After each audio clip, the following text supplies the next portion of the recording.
we're joined from London by political and economic analyst Mr. Babak Emamian. Welcome to Q News, Mr. Emamian. Now, the UK economy grew by 0.3% in the second quarter of 2025, showing slower growth than the 0.7% in the first quarter. What factors contributed most to the slowdown, and how might this affect economic confidence going forward? Well, the first factor is higher taxation and also exodus of wealth makers. The system of taxation has changed dramatically over the last year, mostly targeting the higher earners and the super higher earners. Now, we must appreciate that these higher earners are the wealth makers, and a country needs its wealth makers. But the government has been so hard on these wealth makers, they have been living UK on a massive scale. So right now, this is one of the factors. And also there is, according to Office of National Statistics, there will be a black hole of 50 billion in government budget this year that has to be filled. And the only way the government is looking at it is higher taxation. They are considering higher taxation on inheritance tax and other factors. So there is that $15 billion of £15 billion of black hole. So despite the overall economic growth, the UK exports of goods to the United States dropped to their lowest level in over 3 years in June 2025. What key challenges are UK exporters facing in the US market currently? Well, if you look at it as the entire UK economy, after the Brexit, there was an opportunity for UK to become what US is now. US is now cheap energy. US is low regulation, business-friendly environment. These are all good factors for manufacturers. Now, after Brexit, UK could have been that. It could have been a location for low energy, low regulation, free business environment. So most of the manufacturers, they could have moved to UK. It would have been a haven for manufacturers on the corner of Europe. But instead, none of this has happened. And instead, we are in this position that we have a high taxation economy, we have high regulated economy, and the Bank of England is not helping either by keeping the interest rate very high at 4%. It should be at 2%. Yes. So how have recent US tariff policies impacted UK exports across different sectors, such as automobiles, machinery, and steel? And what has been the response from the UK businesses?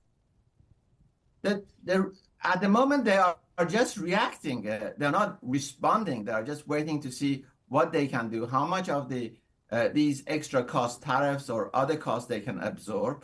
And ultimately, they may have to shift or relocate their manufacturing to US, because now US is offering much better environment than UK. If you relocate to US, you avoid the import tariffs, US import tariffs. At the same time, you have, again, cheaper energy, less regulation. So you could actually relocate your manufacturing to US, and then from US, re-export to UK. So it would be even cheaper and making more money. So these are what the major decisions are facing. Of course, large businesses and large medium-sized business can consider that, but it is really the small, medium to small businesses who will be suffering in this economy. Now, economic data shows that while UK exports of goods to the US have decreased, exports of services to the US have increased by over 8% year on year. What role do services play in the UK-US trade relations, and how might this balance evolve? Well, services mainly is research and development, and UK has been extremely good at research and development. A lot of innovations, a lot of great research happen in UK.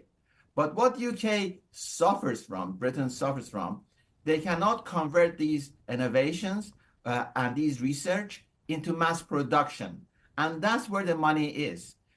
It's if you can convert your research and innovation into mass production, that's where the money will flow. That was has happened with China. China can convert innovations into mass production.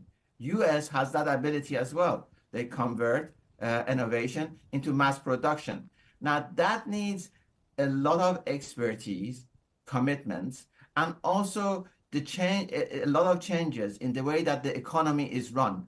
But this government has no idea, no plan, and they're not even considering how to help large manufacturers and how to get mass production, again, or other terms, reindustrialization, introduced into UK economy. Sir, how significant is the U.S. market to the UK economy overall, considering trade, foreign direct investment, and of course employment? And what risks does dependence on the U.S. market pose here? Well, but the U.S. market, it's the market leader. At the same time, U.S. dollar is the world currency. So you cannot avoid U.S. You want to be involved with U.S. economy and also with U.S. companies and with the U.S. governments. But then doesn't mean that Bank of England cannot be independent and follow Federal Reserve constantly. Bank of England is not following the UK economy, it's following Federal Reserve, what they do. And I think that's where there is that rift between the Bank of England and UK economy. Otherwise, the interest rate would be much lower. Well, from London, that was a political and economic analyst, Mr. Babak Emamian. Thank you so much for your valuable insights.